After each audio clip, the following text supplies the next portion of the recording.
In this video, I will show you how to set page size in Google Sheets. First, open your spreadsheet in Google Sheets. Setting the page size is especially important when you plan to print your sheet or export it as a PDF. To begin, go to the top menu and click on File. Then select Print. This will open the Print Settings preview screen. On the right-hand side, you'll see several options. Look for the setting labeled Paper Size. Click on it, and you'll see different options such as letter, A4, legal, and more. Choose the page size that fits your needs. For example, A4 is commonly used in many countries, while letter is standard in others. Next, you can also adjust the orientation.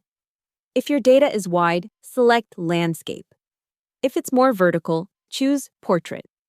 You can further customize your layout by adjusting margins and scaling. For example, you can choose Fit to Width or Fit to Page to make sure everything fits nicely when printed. As you make changes, you'll see a live preview on the left side, so you can check how your sheet will look before printing or saving. Once everything looks good, you can either print directly or click Next to save it as a PDF with your selected page size. Setting the correct page size ensures your spreadsheet looks clean, professional, and properly formatted when shared or printed. So that's how to set page size in Google Sheets. Hope the tutorial was helpful. Subscribe to my channel and see you in the next video.